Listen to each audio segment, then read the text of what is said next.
Hello and welcome back for the last panel of the day. And as for the previous sessions, you of course can send us your questions via the Slido tool, which is embedded to the right of your screen. I think most people will have found out where it is now. But if anyone is still having a problem, the Slido code, if you need it, is IPSW 2020. So that's if you need to go into Slido separately to the platform. But I think judging by how busy we're getting now, I think people are kind of getting the gist of it. And of course, we're going to have a Q&A session at the end of the panel, so we do want you to be active.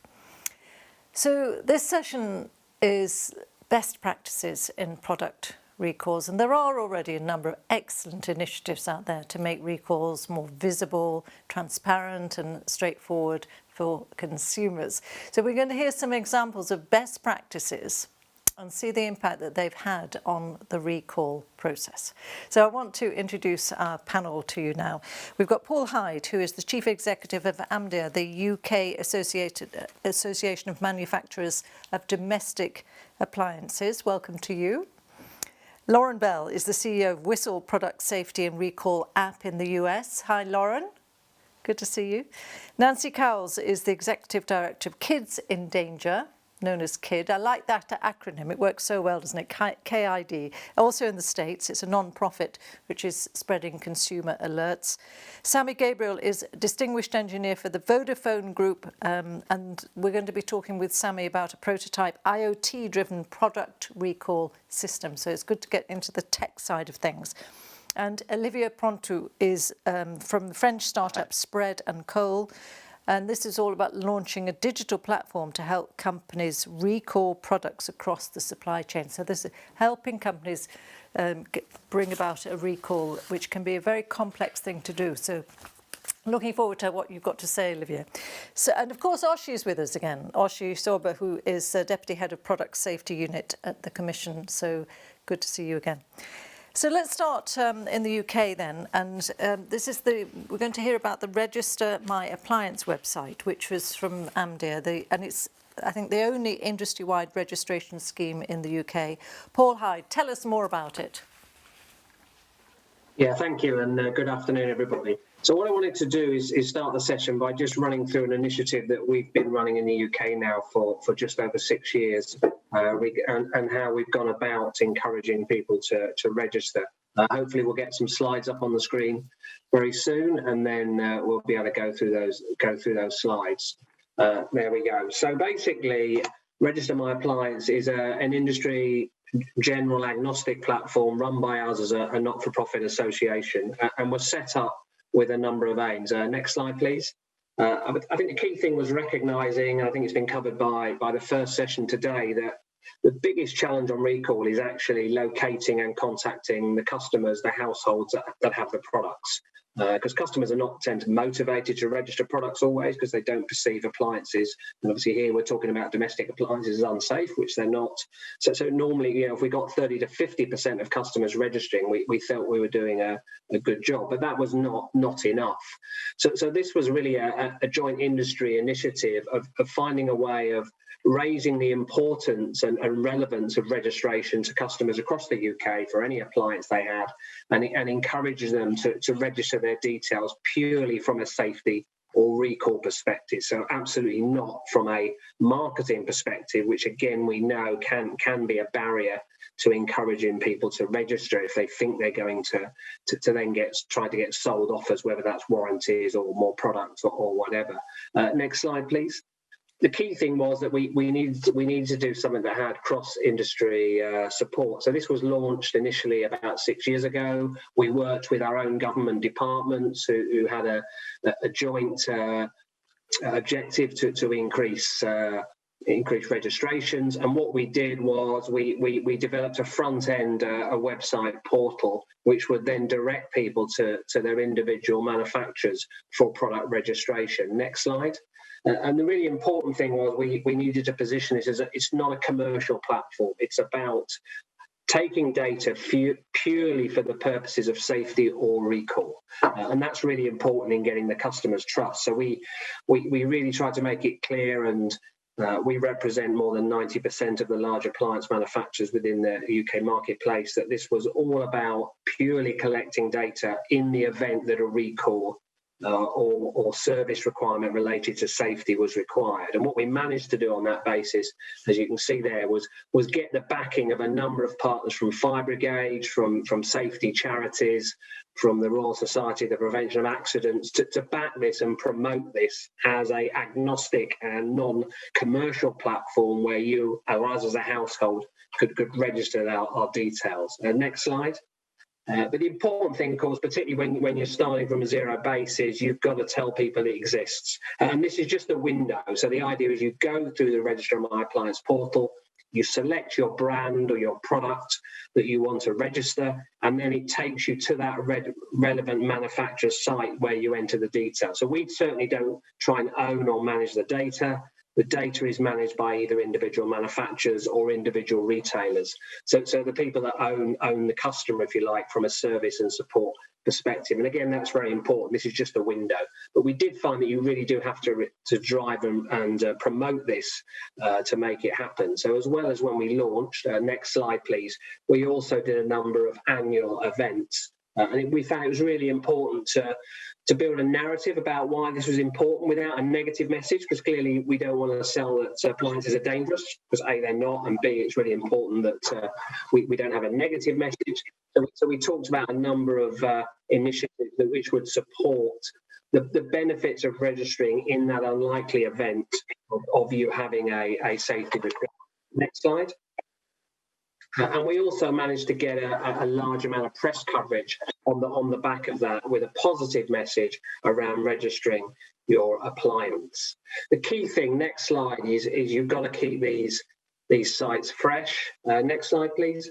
And you've got to ensure that the sites are easy to use. So we went through a refresh in the last year. So and obviously you can visit the site, Register My Appliance, to make sure the graphics were very fresh. The customer journey path is very simple and it's very consistent for all manufacturers, and also it's optimized for things like smartphones and mobile devices. Next slide. So just in summary then, what this has definitely done is raise the awareness of the ability and benefits of registering from a non-commercial environment. So it has brought more customers into the registration, and we have reached several million customers over the years through this route, and it's helped manufacturers build to that sort of above 50% level for large appliances for registrations. So if there is a recall, you've got a better chance of combating the issue of not being able to reach people. In terms of the challenges of running a site like this, it doesn't have a natural momentum of its own, so you do need funds, you do need the people that are on the platform to support it, to continue to drive it, to get it work. At the moment, it's only appliances, so we're trying to work out how you can have one platform for all electricals. And because we don't own the data, different manufacturers do have different registration paths. So if you have different brands in your house, you have to go through different registration pathways. It is true to say that some manufacturers do still use it as a marketing opportunity, which can switch customers off. So overall, this has definitely improved, and it still maintains the backing of the cross-sector industry. But it is a tool that you do need cross-industry support and your government and safety-related organisation support to make work. But what we have demonstrated is this sort of approach, cross-industry safety only, can encourage more people to enter their details. And we've seen with recalls in the UK that it does help reach more people to affect the repair or product replacement. Thank you. Thank you very much indeed. So yes, people are definitely registering more, you say, but I mean, in case of a recall then, what are companies committing to do? Is that also a voluntary thing? They're taking on various commitments? It is voluntary, you're right, but absolutely, it's always in a manufacturer's interest to contact customers. So all our members that use this portal commit that in the event of any safety or recall, they will contact every customer where they have data, either through email or if they have no email, they might write to them, or they might even call them if they give a number. So the commitment is to contact every customer and then try and get that customer to respond with a call of action for either a product replacement or a home visit to effect a repair or modification. But you said some companies are using the data for marketing purposes. Well, what it happens is, as I said, we're a portal and it goes through to individual customers' product database sites. So the majority of manufacturers have a safety recall only, but some manufacturers you have to register through their general portal, which can mean unless you opt out, and bearing with GDPR, obviously you've got to opt in to receive those messages. So the change of GDPR regulations has actually helped minimise the amount of commercial emailing, but some routes from some people still require you to opt out of marketing messages, which I would accept can be a turn-off for some consumers. But I would say that problem has significantly decreased since the change to GDPR regulation. Right. And so this is one obviously very big sector, but where do you see potential for other sectors following suit? I mean, you must have been probably talking to other sectors, have you, about them taking up a similar idea? Yeah, I mean, our objective is to get this portal rolled across all consumer electricals. So I think you probably want to look at vertical sectors for different for different types of products. So we're trying to open this out that you can register any electrical product, so be it a television or a toaster or a toothbrush or whatever it is. And I mean, I think this works providing you get all those that are supplying product to back it and sit behind it. And at the end of the day, we're not trying to own people's data. We're just trying to drive traffic to those sites for registering for recall and safety. So I think it is an approach that has driven up registrations at a low cost, not zero cost, a low cost. And by and large, where a recall has had to be done, and obviously they are infrequent, it has helped reach more households as a result of that data collection. Okay, well, thank you very much indeed. Obviously, we'll talk some more because we're now going to talk about personalising recall information. And in our last panel, that was something that came up. We've got a great example from the US here. Whistle is a product safety and recall app, and it sends out alerts about recall information. Lauren Bell is the founder and CEO. She's mother of 4, but also used to work on product safety for the US Department of Justice. So a bit of an expert in the field. Lauren, very happy to hear your story. Thanks so much. Glad to be here today. Yes, so Whistle is an app that brings product recalls and safety information to US consumers. And as you mentioned, I was a prosecutor at the Department of Justice for about a decade. I prosecuted companies for dangerous products, toys, food, pharmaceuticals. Also spent time at a leading law firm helping companies conduct recalls. And during that time, I had 4 kids in 5 years and started to feel like there wasn't an easy to use source of recalls and safety information for US consumers. And I had parents coming to me as a safety expert saying, I heard about this on the news, but I don't know where to find the details, or how do I find out more about this recall? And I felt like I could help solve that problem. So I created Whistle. And next slide. So I think one of the main problems we're trying to solve with Whistle is recall fatigue. So our users can let the app know as much information about themselves as they want. If they have children, if they have pets, allergies. My children have severe allergies, so this was important to me. And they will get a personalized feed of recalls and safety alerts in the app called My Alerts. Now, they also have access to all of the recall information we collect in the app. And we think this kind of layering is important. The personalized feed helps people have an easy-to-use source of recalls that are most important to them. But if people want to dig deeper and see all the recalls, they're there also.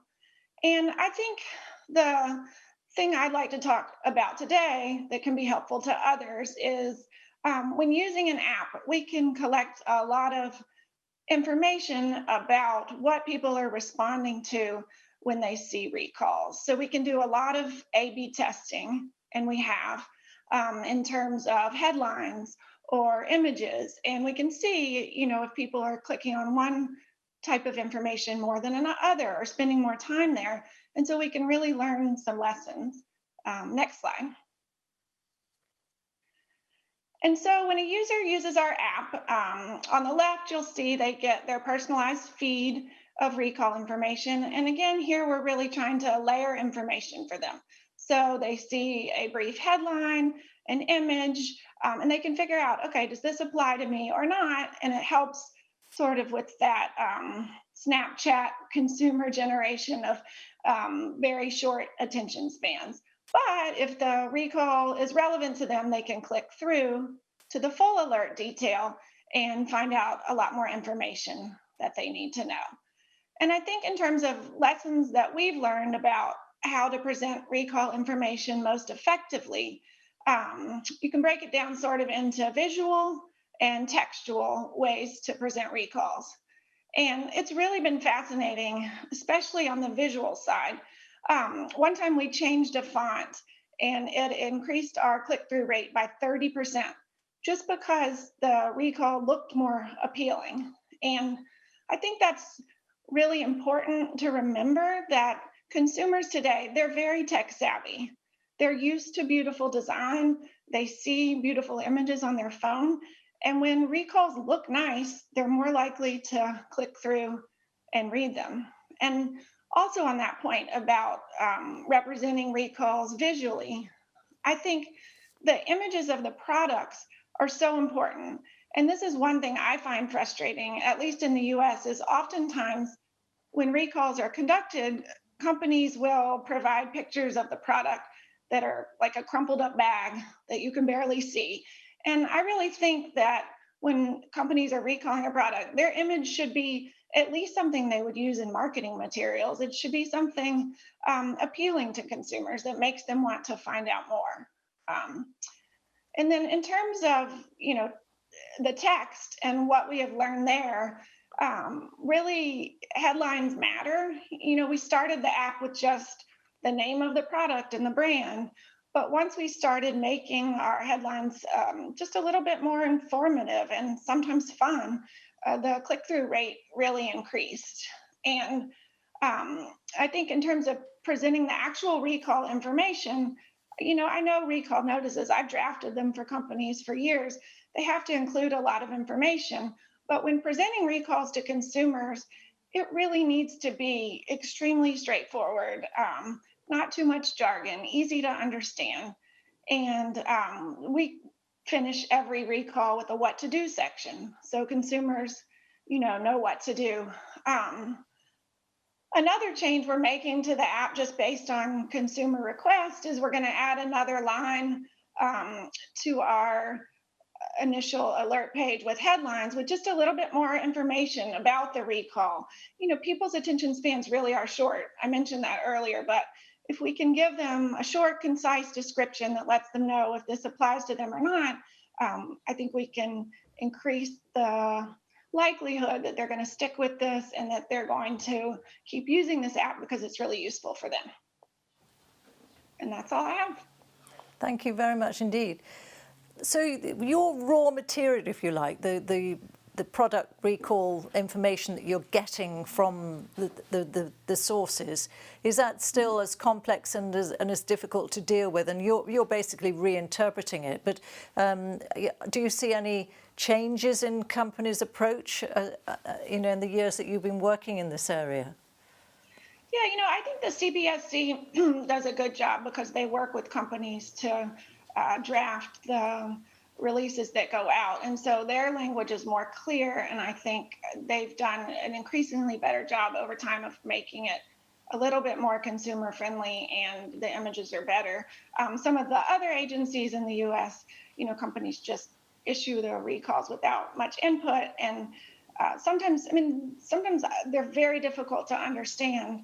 The images are terrible. And so, that's where we come in to make that more consumer friendly. But it would be great if, the companies releasing those press releases did that themselves. Now, obviously, you can measure the click rates of what people are going through and reading and what's capturing people's attention. But in the end, are you having the result of increasing the number of customers who are actually returning faulty goods? We don't have that much data on whether they're returning them. I think we can extrapolate from the fact that we get so much engagement. People are sharing our recalls. They're sharing this information with others. We get a lot of questions. There's a lot of back and forth. So, whether or not they're actually returning the product, I don't know. But whether they're aware of the recall and not continuing to use the product, I think we're definitely having an impact. Very interesting. Thank you very much indeed, Lauren. And maybe I could ask Orshi from the European Commission, because to ask you what is being done to get information out to European consumers from the European Commission when there is a product recall. What are the channels that are available? Yes, Kathy, and let me welcome to all the presenters today. Thank you very much from the European Commission side to join us today, and we already had 2 wonderful presentations, so really great. So what we do in the European Commission, we also work really hard on making recall information as clear as possible, so that consumers or other stakeholders can find information on a website. And we have a website called SafetyGate. So please go and visit SafetyGate, where we have all the recall information that member states, EU member states, notify to us in a rapid alert system. We don't make all the information available, but we make an extract of the information, the most useful information available there for stakeholders and consumers. And what we do as well is we make it available on all EU languages. It's not perfect because we use automatic translation tool, but I think it's important that wherever you are in Europe, you can check it on your own language, because that can have a very big impact. So we have invested in quite a lot in having a good search engine there, so that you can find products per category, and you can also put your product name into the free text search. And in addition to that, you can subscribe to weekly alerts for different product categories. So if you're interested in toy recalls, then you can subscribe to those categories. Also, you can subscribe per risk or notifying country, and you can receive alerts on your own language. So it's really a constant work from our side, really full work in progress, and we always try to improve it so that it's usable for consumers. And also, I have to say, a lot of companies use this information, and it also gives a good overview for companies of what not to do. Great. Well, thank you very much indeed, Orshi. That's interesting. So let's talk now about the voice of consumer organisations in the recall process. Kids in Danger, which I mentioned before, it's a US consumer organisation, a non-profit involved in spreading recall information to parents and carers. And Nancy Cowles is the executive director. So Nancy, very happy to hear from you. Thank you, Kathy. I'm very excited to be here too. I think this is a great place to learn about innovations. I know a lot of companies think about innovation when it comes to their products, but really they could use just as much innovation and new ideas when it comes to getting dangerous products out of homes. Parents and caregivers, as we heard from Lauren, really expect that the the products they bring into their home are safe. They're assuming that they've been tested, someone's made sure it's safe, and that if there is a problem with it, someone will let them know.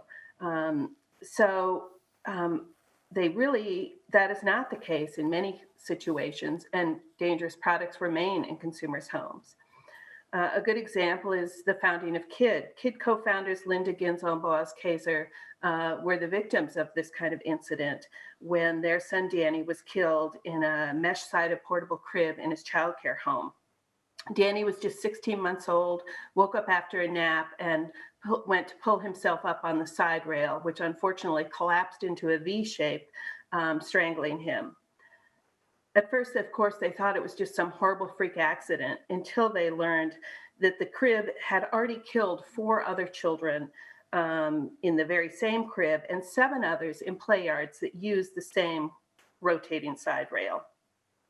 It had been recalled after the first 3 deaths, 5 years before Danny died. And yet Danny's parents, his caregiver, even the state child care inspector who had been there just days before had no knowledge of the recall. And this is why effective recalls are so important. Recalled products don't look broken or unsafe.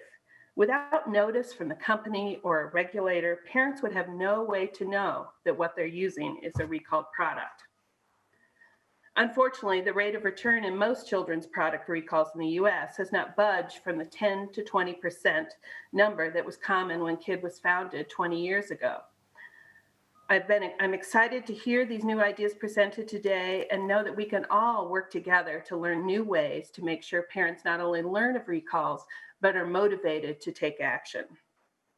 Recall efforts should involve multiple methods to reach consumers and get hazardous products out of homes. Recalling companies and regulators should approach a recall as both a marketing project and a requirement.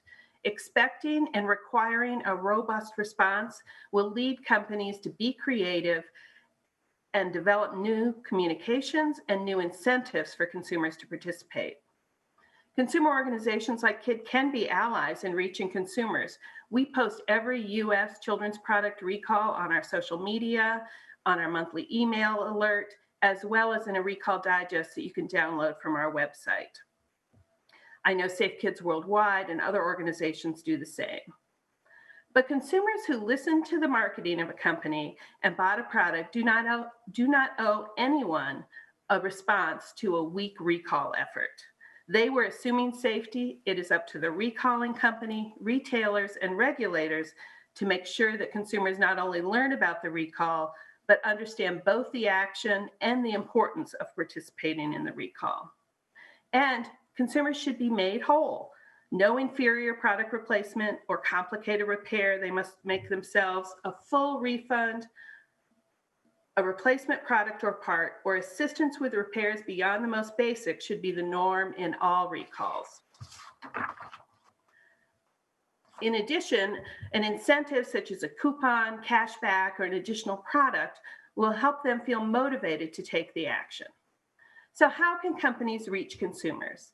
Engage the marketing team.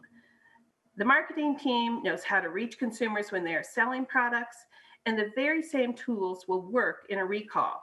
Social media, influencers, website, direct notification, even advertisements will work, especially in combination.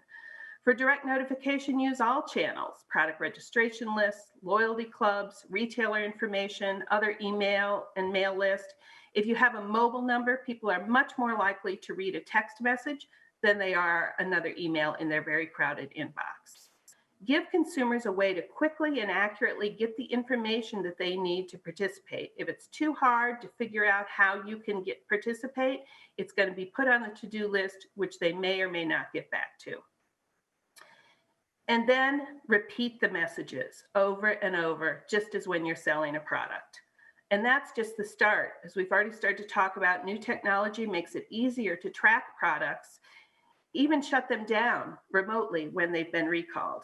It also has many applications to reach consumers, making participating in a recall less onerous and engaging consumers with gameplay, like the Karma Project does with Takata airbag recall.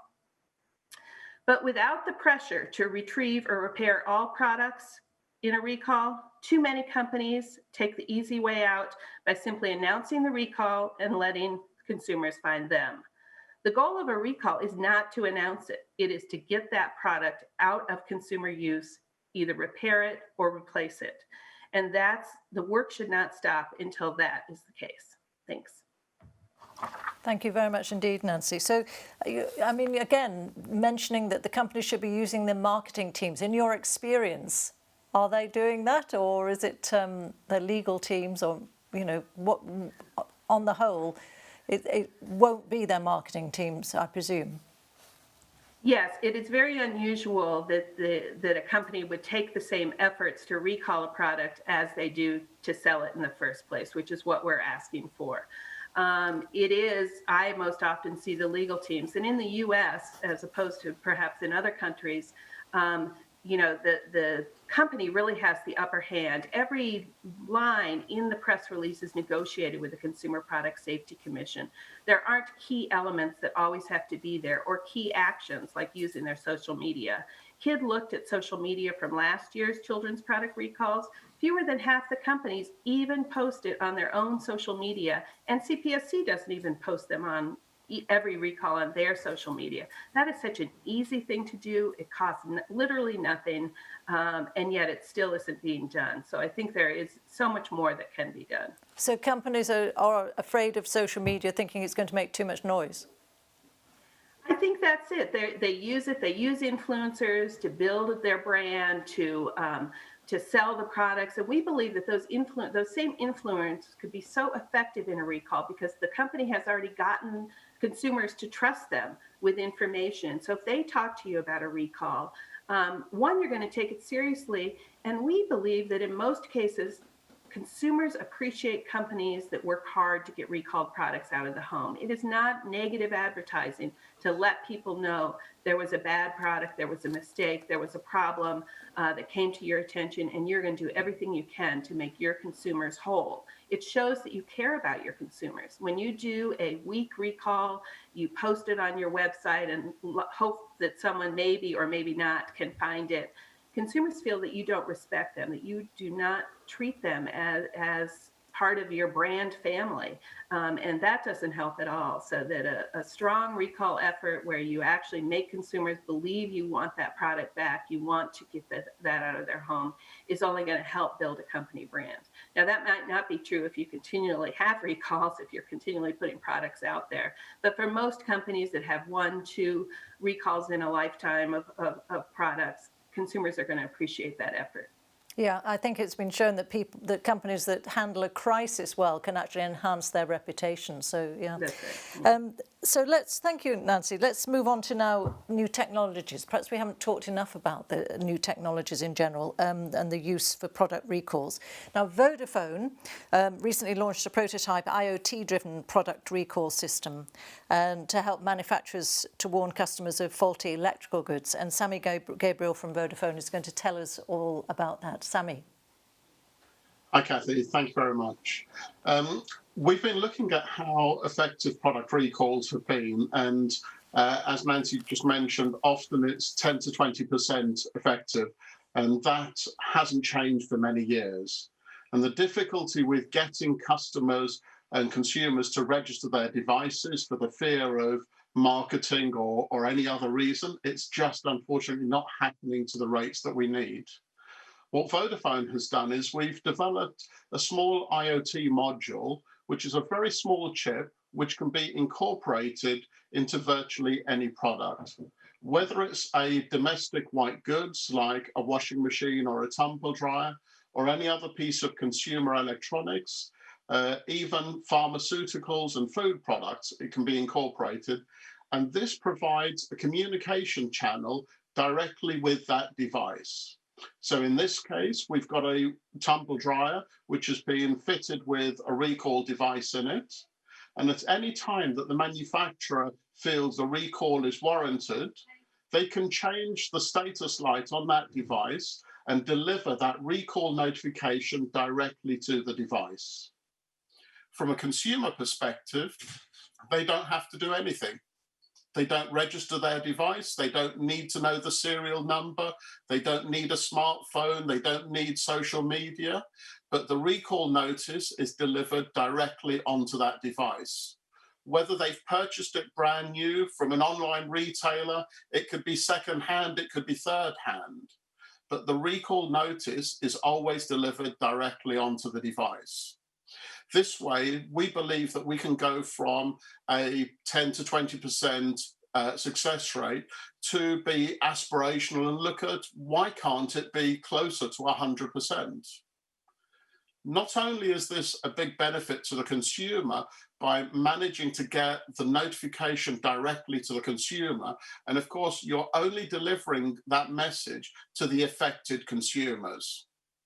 We heard recently at another conference, a manufacturer who's currently processing a large-scale recall of washing machines and tumble dryers, they said that their call centre received nearly 95% of the calls were from unaffected consumers who just needed reassurance and confirmation that their product was not affected by the recall.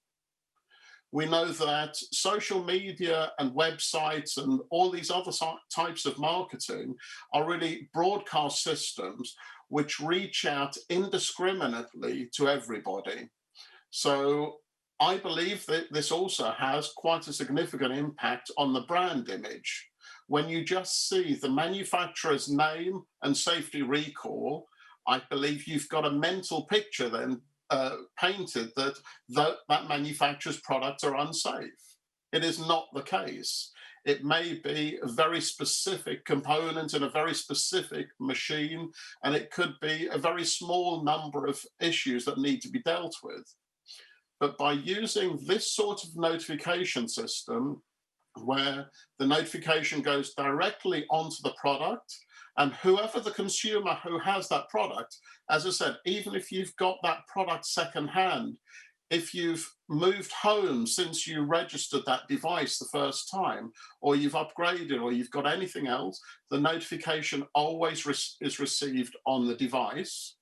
The consumer gets the message, and only at that point will they call the manufacturer or contact them through their website, through anything else, and give over their personal details, because they need that to effect the repairs and the changes that are needed on that device. So there is no concern over marketing. The chip that is incorporated in there doesn't locate you, doesn't track all of your usage, doesn't do anything, but it's an independent communication channel that the manufacturer can trigger it to send, for example, change a green LED on the front of a device to a red LED, or to display a complete recall message on that device. Even if the device is turned off and stored in your garage for a year, next time you get it out, you connect it, you start using your washing machine or whichever product it is, as soon as it starts being used, the device, your washing machine, will check with the database, have I been recalled? And if so, pass that message on to the consumer, and they're now empowered to do something about it. And if that can also release more resources within the manufacturer to actually deal with that, it should really be a win-win scenario for both manufacturer and particularly for the consumers. Thank you. Thank you very much indeed. Fascinating. But so is it actually on the market at all yet, or is this really just a prototype?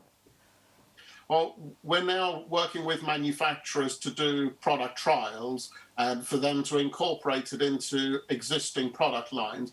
This isn't a chip that will be fitted into lots of existing machines, but it can be incorporated into their next model as part of the circuit in there, and it'll provide that recall notification.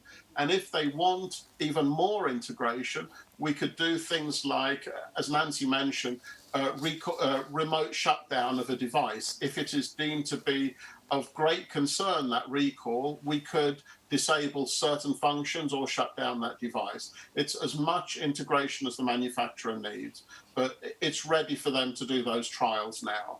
And do you think that manufacturers and the public are ready for something as radical as that, to be able to shut down a machine remotely, even in the interest of safety? Well, I think the remote shutdown is an extreme case. I think there are few recalls that would warrant such an action to be taken straight away. But it's one of the tools available to us to try and protect the consumer. But I think, did you say that you're not really monitoring? I mean, you know, people would worry that their activities were being monitored all the time. You know, how many times am I washing my underwear this week? Do I want you to know? Well, if we integrate it with the manufacturer deeply enough within their machine, then yes, they could collect usage information from it. Of course, we don't know who you are, we don't know where you live, we don't know anything other than you ran your washing machine constantly at the 40-degree cycle, or you always tumble dry your products for a certain period of time. So there's a lot of usage analytics that we could give back to the manufacturer, whilst you, the consumer, are completely separated from that, that there is no connection to you. We couldn't tell the manufacturer where you live because that information doesn't exist within the system. Fascinating. Well, we'll explore it a little bit further in a moment. But thank you very much, Sami. I'm sure that will get some conversations going. So now let's talk about the whole business of recalls within a supply chain. Olivier Pontou from Spread and Coal in France. Basically, you're a French startup, I understand, launched a digital platform, and it's to help companies mount a speedy and coordinated response to product recalls across the supply chain, because that can be so complicated, as we know. So, Olivier, tell us more about it. Yes. So, actually, the starting point for us was 8 years ago when in 2012 we started in our tiny company working with a major French retailer, Carrefour, with more than 6,000 points of sale in France. And they asked us to build a web-based platform to speed up the alerts to both warehouses and stores, and to retrieve information live about the verification, the check process in the store, so they can know which store or which warehouse has already checked if the products, the faulty products were in the shops or on the shelves or already sold. And actually, most of the time we talk about during these sessions about recalls, but we talk about recalls and withdrawals, since as far as the product is not sold, it's a withdrawal either from the stocks or from the shelves. It's not already a recall, but you're running against time, against the watch, so to withdraw the products. And after 4 or 5 years working with Carrefour, we realized that actually the recall process was different in one and every retailer, and that supplier or manufacturer, either for food or non-food products, as far as they are not serialized, they had to declare recall or withdrawal on either with an Excel spreadsheet to send to an email to the quality management team, sometimes over through a website, a dedicated website, and we started to build a collaborative and unique platform based on GS1 standards, since we wanted to have a centralized repository using for instance, the global GS1 categories to choose if the alert has to be sent to this warehouse or only this shop, and so on and so on.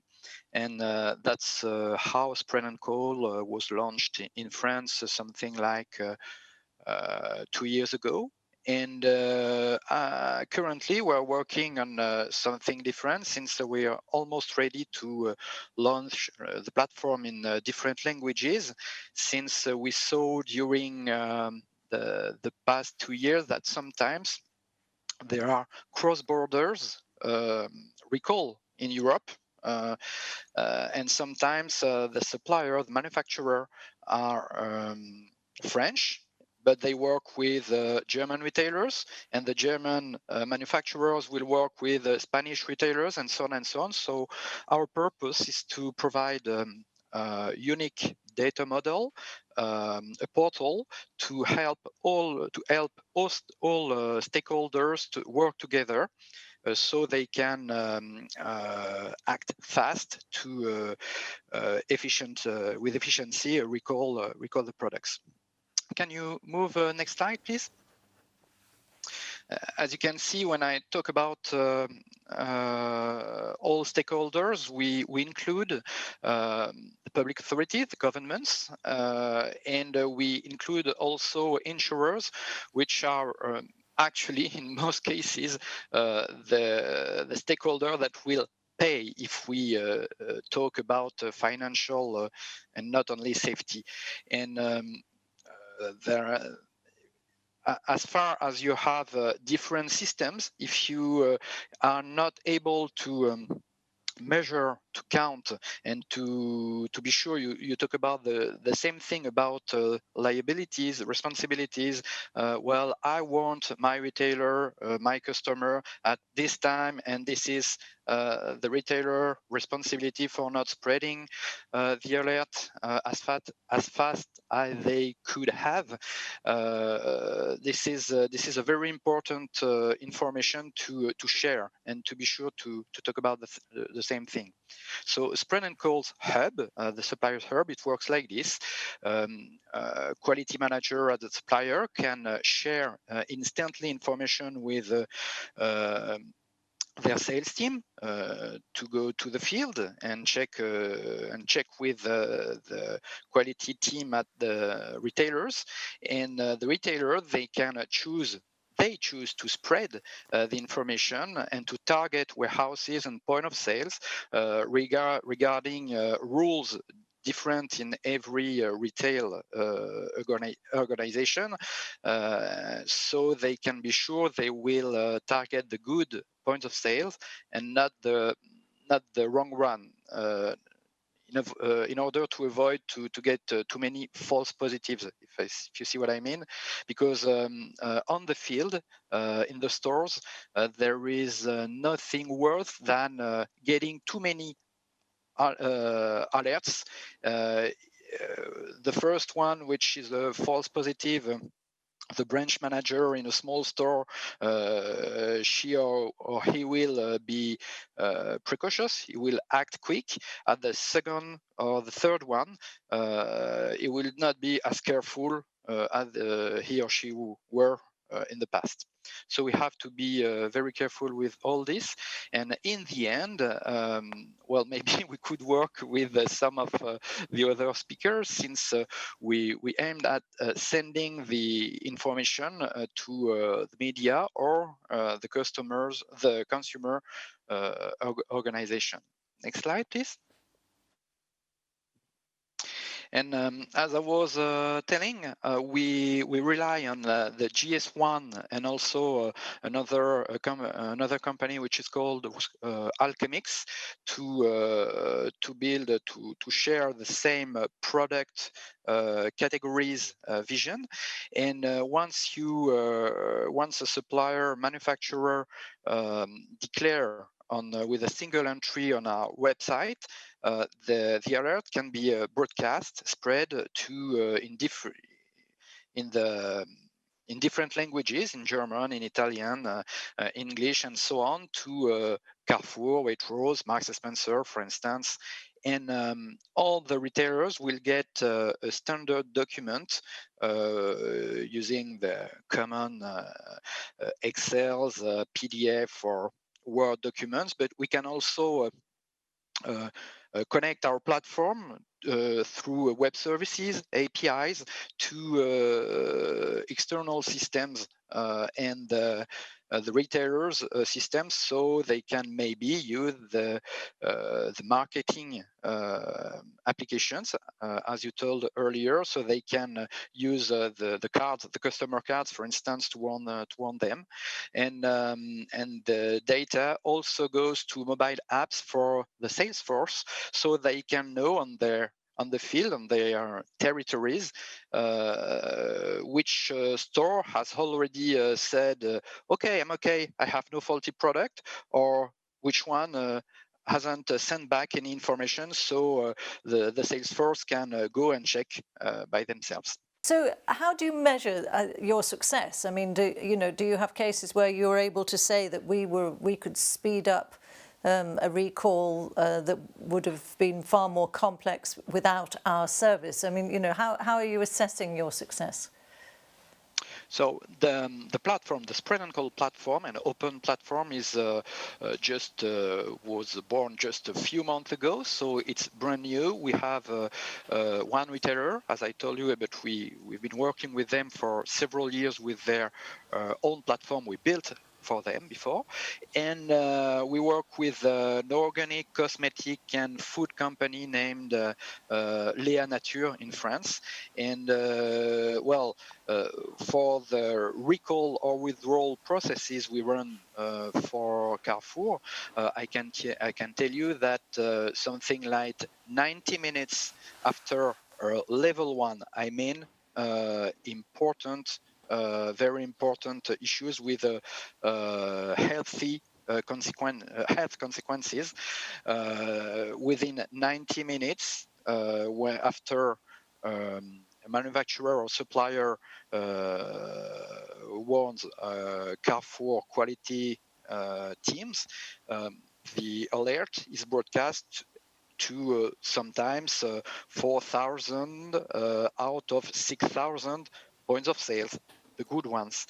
And within the next few hours, we can see live if we have 20, 30, 40% of the stores that confirmed they have nothing, or if they already sold some products, and we can start from there other processes to run after the consumers that may have bought the faulty products. And we run something like food and non-food. We run about 1,000 recall or withdrawal processes per year with Carrefour. And is this all with the blessing of the French government and official authorities? Obviously, it must be the work you're doing. Actually, the French government has been expected for many years from retailers and suppliers, manufacturers to keep all information about what they did to protect their consumers, their customers. But 2 or 3 years ago, this is in the food business, but we had in France a very important case with about baby milks, contaminated baby milks. And as a result of this case, the French government required from the economic actors, from the industries and the retail, to organize, to set up new initiatives to be more efficient and act more and to speed up their processes. Right. Okay, well, thank you very much indeed. Very interesting. Maybe that some of our other panelists want to ask each other questions. So I just want to launch a Slido poll. I want to ask people which communication channels you see as the most effective for spreading recall information. So which communication channels do you see as the most effective for spreading recall information? Is it direct notification, the company's website, the company's social media, TV campaigns, newspaper adverts, newsletters, influencers, specialised online groups? So which ones do you see as the most effective? And you can choose up to 3. We don't have to just keep you to 1. So choose up to 3 of those on the Slido poll. I'm just interested to know what the audience thinks of that. So we've got, in the meantime, there's a question actually for Sami here. It says, if the Vodafone solution has the potential to reach 100% of customers, how quickly could a recall be managed? I mean, that's a bit like how long is a piece of string, but I presume that it would speed up significantly.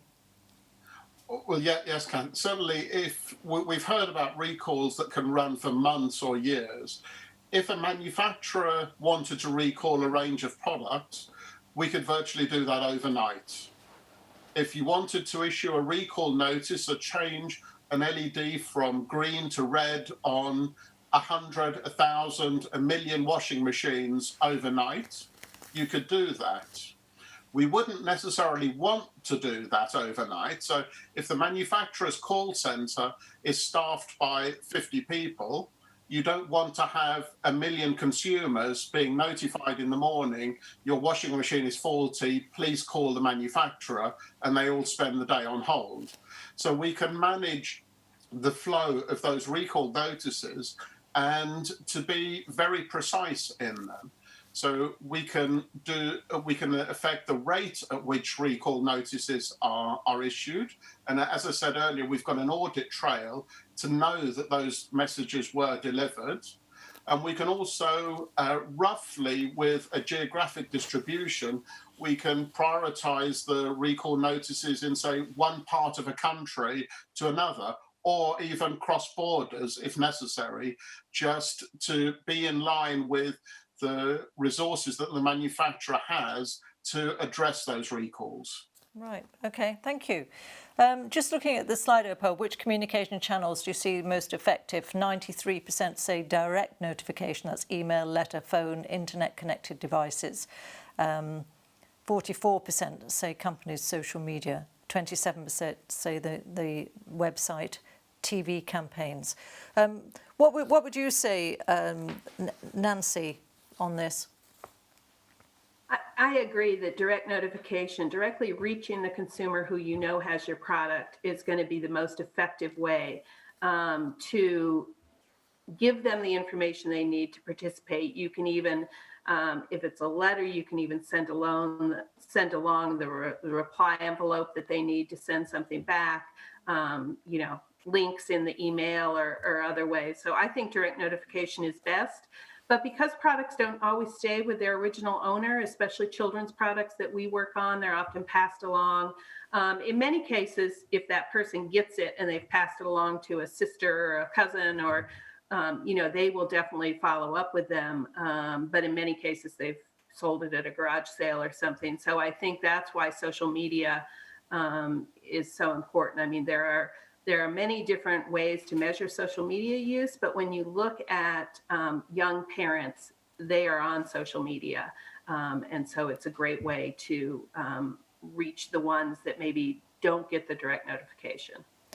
Oshie, you've done this industry survey that we were hearing about before. So how does this compare with the results from the industry survey in the way that they think is the most effective way to contact consumers? Yeah, Kathy, it's completely in line with what we found. We also had a consumer survey before, which showed that direct notification is the best way to reach consumers. And the industry survey that we have done showed that clearly the most impactful channel in encouraging consumers to participate in a recall is direct notifications. And then after that came the company's website, but much further down. So it's clear if consumers can be notified directly, they should, definitely, and we need to work towards that. Thank you. So in terms of consumers' readiness to take a sort of an IoT implanted device that Sammy was talking about, well, Lauren, what do you think about when you hear that, and do you see its potential in other sectors, in food or pharmaceuticals or? Yeah, I definitely do. I have one comment on the previous discussion, which is obviously direct notification is best, but when we don't know who has the product, one thing that we found that Nancy was mentioning earlier was how effective push notifications are. And that's something that we can employ, and it gets the message across very quickly, directly to people. And then also sharing. So, we may not know who owns that product, but we often see our users know that their friend has that stroller or uses that crib. And we've been working on sort of gamifying that and rewarding people for sharing recall information. And it's a way to sort of get everyone involved in making notification more direct, not necessarily from the manufacturer, but from their friends and people that they trust. In terms of your question about the chips, I definitely think that it's the way of the future. I mean, the product registration is good for what we have now, but if people can directly find out if their appliances are recalled through a chip, it's no more invasive than other technologies we have. And I think it's going to be very successful, and people will be willing to do that. Maybe, Paul, you've got some thoughts, because these would be some of your products potentially that are going to be affected by this. What's your view on it?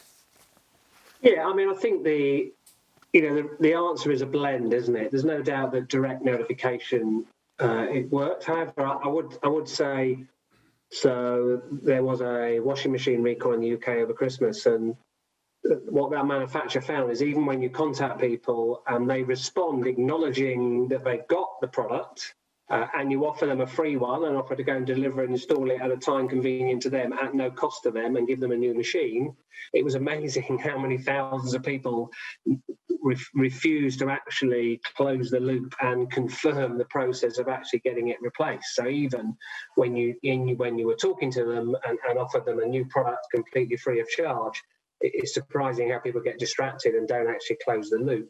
And the reality is it's a blend. I mean, Sammy's right. These new technologies are coming out. There's more and more connected product being sold anyway at the premium end of the market.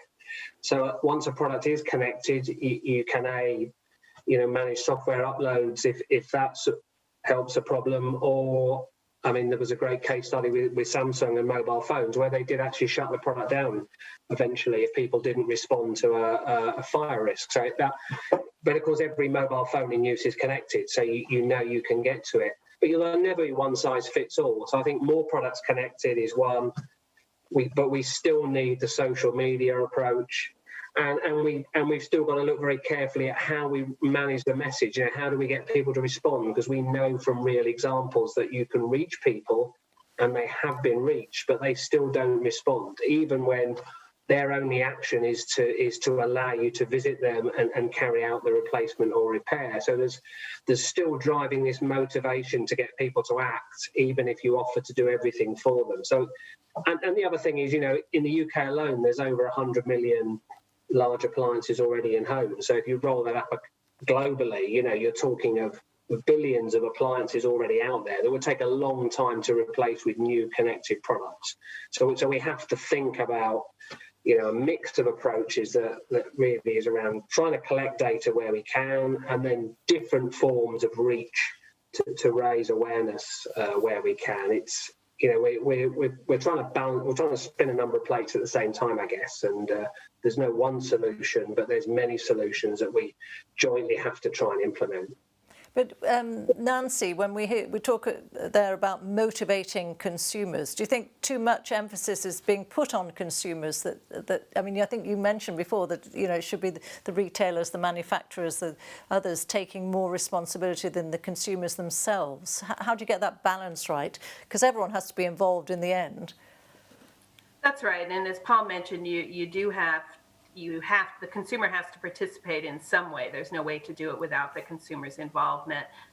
So I think, again, we just need to think about motivational efforts. So even coming out and picking up a washing machine, replacing it with one work, it's a disruption to your life. And so one is to clearly communicate the hazard, that if this remains in their home, they're putting their family at risk.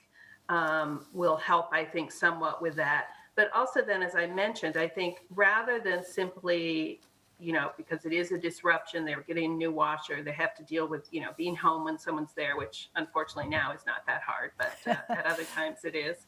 Some incentive, some additional product.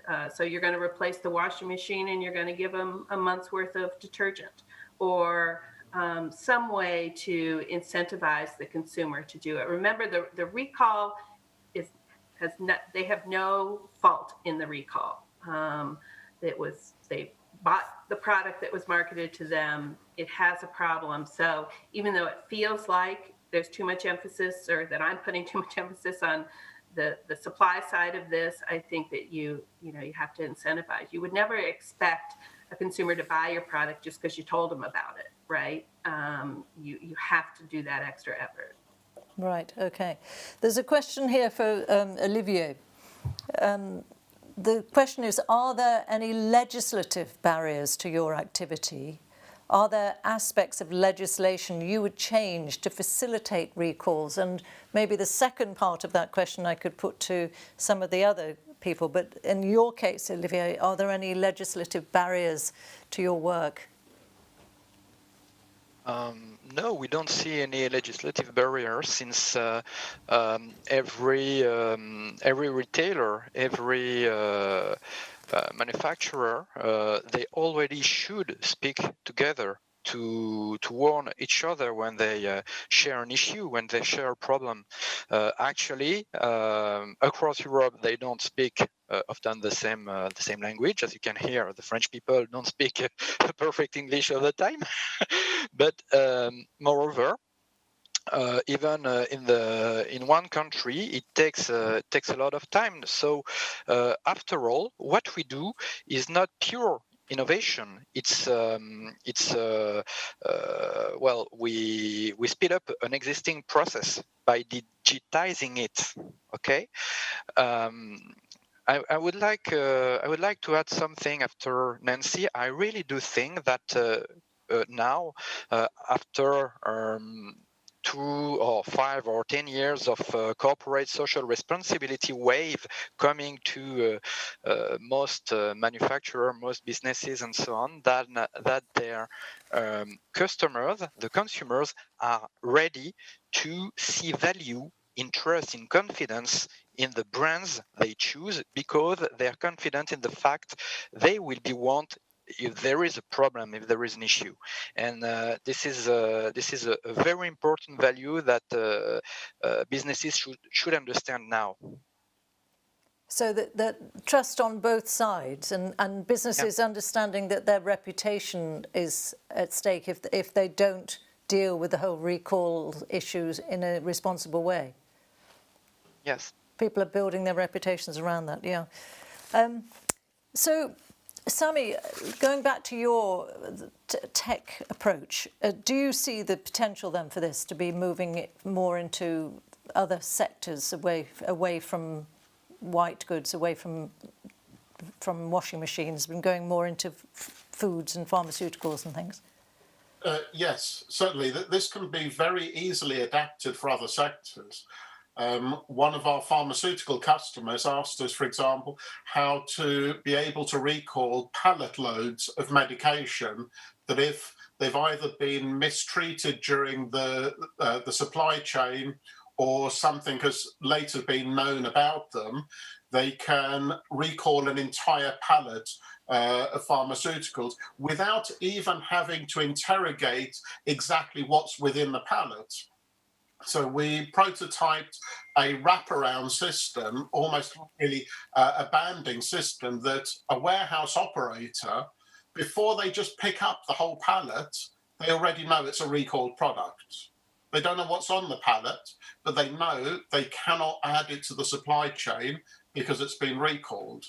And that can be applied to the food chain just as easily.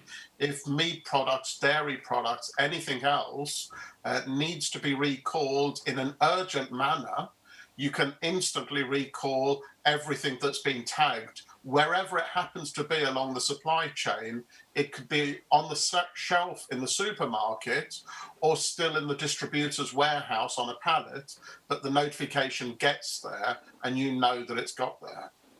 So, Nancy, let me ask you from a more of a consumer's perspective. The idea of using technology like this, I mean, going back to the original idea of on a washing machine, for instance, is it something that you think will be easily acceptable to people, or do we have a kind of an inbuilt suspicion of these things? I think it's mixed. I think there are certainly people who are suspicious, but you look at what we're doing now already with technology in our homes. I mean, we're used to our phones tracking us everywhere, selling us the things, trying to sell us the things that they heard us talk about in a conversation with our friends. And so I feel like we've already made that assumption. We want connected homes, we have the doorbells, we have the thermostats. We're much more used to this now than we were in the past. And I think as long as it's used in a in a way that respects privacy, that is used simply for safety purposes, not overused. I think that consumers would like that additional attention to the product that they're, might be dangerous in their home. I mean, as Lauren talked about when she talked about starting her company with 4 kids in 5 years, I mean, parents are the most overtired, distracted consumers you have. So any additional measure that will help them take care of the safety issue, I think would be welcome, as long as it's not abused in any way. Okay, well, thank you very much indeed. I think we're sort of running out of time on our discussion now. Maybe I could just ask, as I did in the last panel, to just in 30 seconds to ask each one of you, really, what's the most important thing if we're going to have efficient recalls, product recalls? What matters more than anything? It'll be something you've already said, but it's just a kind of key element that needs to be got right if recalls are going to be effective. It might be something that needs to be done in terms of legislation, which we haven't really talked about much, but in terms of the way that the channels used, or well, you tell me. So let's try. Who should we start with? Paul, maybe you have a thought on that. Just 30 seconds or less. I mean, I think it's all about reaching the user, and part of that, I think, is promoting behavioural change. So what's the motivations behind getting users to register details when they buy products? If we can get them to do that, then ultimately they can be reached, and we'd have more effective, safer product recall. Thank you. And Lauren? I think it's getting recall information to users in a way that's easy for them, that is personalized, that solves for recall fatigue and gives them the information that they need to know. I mean, Whistle's a subscription-based product. We've seen that people are willing to pay for this information if it's given to them in a way that makes their lives easier to keep their families safe. Thank you. Nancy? Yeah, I think 2 things. I think the marketing that we talked about, using the supply chain, but the flip side of that is regulators have to require that companies get a robust response. That kind of requirement is what's going to lead them to spend the energy and time to come up with these innovative solutions. Okay, thank you. Sammy? I think by having greater efficiency in delivering that recall notice and that warning to consumers, ultimately what we're trying to do is prevent a harm or save a life. And really, that is the ultimate goal here. By recalling them is to save lives. And yes, exactly. I think we started yesterday by saying that was, that people working in this field are heroes, because that's what it's all about, saving lives. That's what Pinucci said. And Olivier? I would say that real collaboration leads to effectiveness for the recalls and more trust. So work together. Work together. That's Well, thank you very much indeed to all of our panels for telling us those stories. Very interesting to hear from different sides of the world and different sectors as well, the work that you're doing in. The recall fatigue is a phrase that I take away from this. This whole idea that we need something that is going to really kind of draw us in as consumers, and the simplicity again comes through very much, the personalised approach. And the fact, so many of the same elements came out in a way in different forms from the first panel. This idea that it should be a marketing project and a requirement, but just how shocking really some of the statistics are at how ineffective some of the recall approaches are at the moment. So we need something that's going to really kind of reach out, and the direct notification obviously was the one that came through from our Slido poll, using social media more, which there does tend to be in some companies a reluctance to do. So Oshi, do you have any thoughts? No, I think we're not going to Oshi. We're going to Pinuccia, because we're coming really to the end of the 2 days of our the open days, if you like, of the Product Safety Week. And Pinuccia Contino, Head of Product Safety Unit at DG Justice and Consumers, you've been following every moment, I know, and we heard from you yesterday. So we're delighted that you're going to just give us some thoughts to end up, because I'm sure you're going to do that in a wonderful way, to just give us some thoughts to go home with. Thank you very much, and thanks to both panels and all the speakers. You have just been fantastic.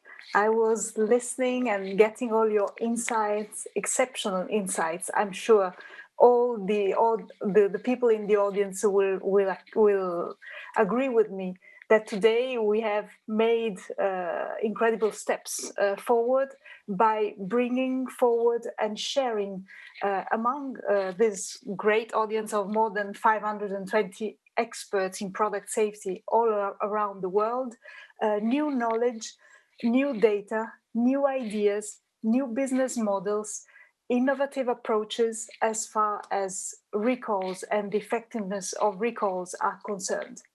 We heard from regulators, we heard from NGOs, from consumer associations, from startups, from businesses, from all the kinds of actors that we have in our field. And if yesterday we went through the consequences and the lessons learned during the pandemic all over the world, and we learned a lot and we discussed a lot about traceability and what is needed and what is important and what has to be, I would say, nuanced and so on and so forth. Today, we have really gone very deeply into the question of recalls, which, as Sami was saying, and as I started yesterday, Kathy very nicely reminded me about this, is about saving lives. So it's about saving the lives of our consumers, it's about saving lives of kids, it's about saving lives of all sorts of people, of all of us, who of course are always buying, using, having, resorting to products. So I think this is really fundamental to take away with us. I know that we all know about this, but sometimes we are just so into our routine or even into our new exciting projects that maybe we forget that we really have a role to play. And not only for us, for our teams, for our customers or governments or businesses or consumers, or groups that we are representing, but for the entire world. That's really the meaning of the International Product Safety Week. You know that our commitment on the European Commission side is to continue to organize these events once every 2 years. This year, we had to pivot to a completely virtual event, as many among us have already done. And I must say, at the beginning, I thought, oh, what a pity. I will not be able to shake hands and discuss with my fantastic community all over the world coming to Brussels. I must say that the way it was organized, this year, and I will tell you more about the people who have made this possible in a couple of minutes, really made this event unique in its own way.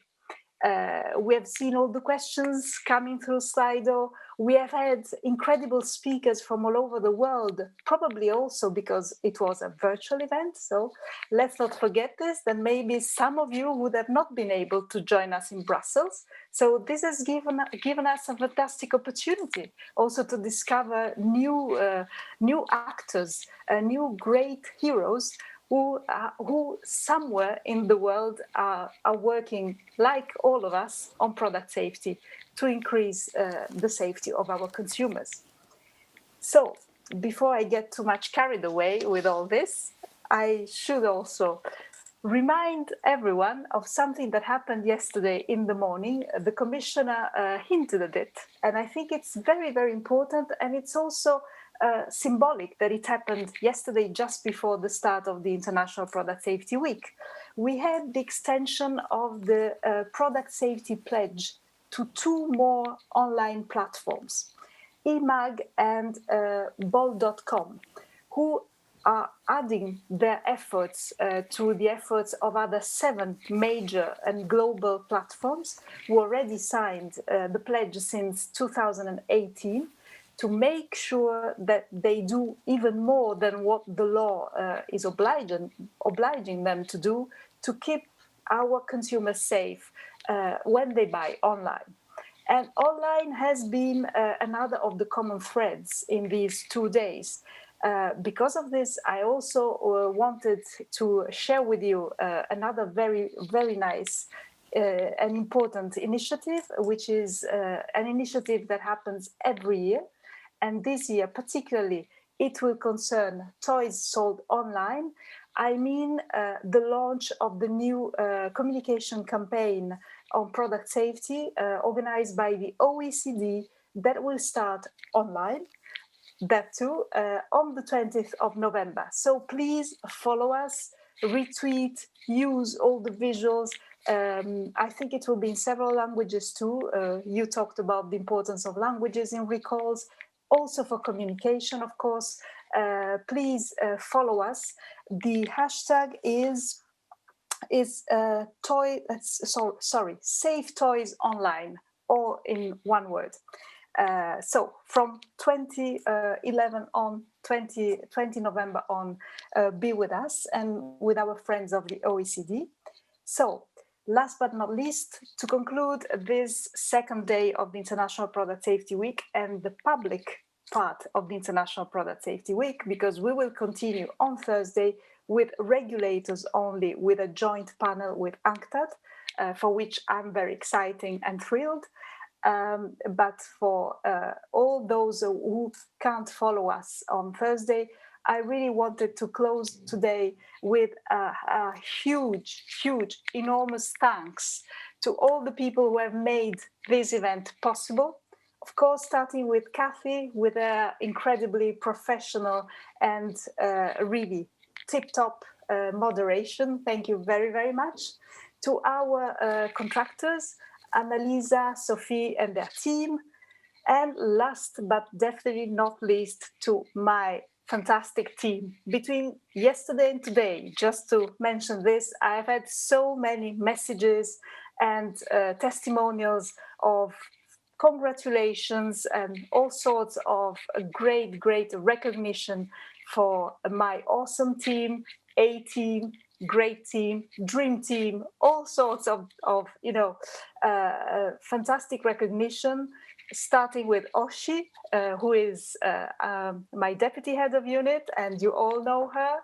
Eva, who is leading on international issues and has been the soul of the International Product Safety Week. Anna, that you saw today, our great expert in recalls, among many other things. Miriam, who is too shy to show herself on screen, but is fantastic and has been putting a lot, in particular in the traceability panel. Gabriella, who has been in charge of all the organizational aspects and coordination of the organizational aspects with our contractor also. Pierfrancesco, who has been his right arm and who is ensuring gender equality in the team. And Susanna and Maria for all the communication side. So thanks so much from all of us for having made this possible. Thank you so much, Pinuccia. And there's another message for you here. It's from Buenos Aires. Great job, Pinuccia. Product safety saves lives, from Fernando Blanco Miono. So there you are. Just to say, please, could you fill in, if you don't mind, find 5 minutes to fill in the event survey that you're going to receive in your email box within moments of this event finishing. So if you could just do that, because it just helps with planning other events.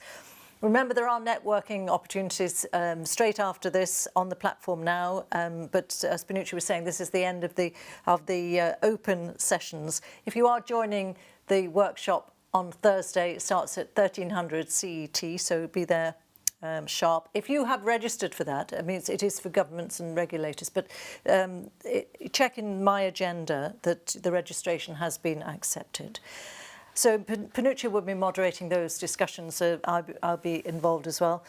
Thank you very much for being with us today. Thank you to all of our speakers. Thank you for your questions and your involvement, and have a very good rest of the day. Goodbye.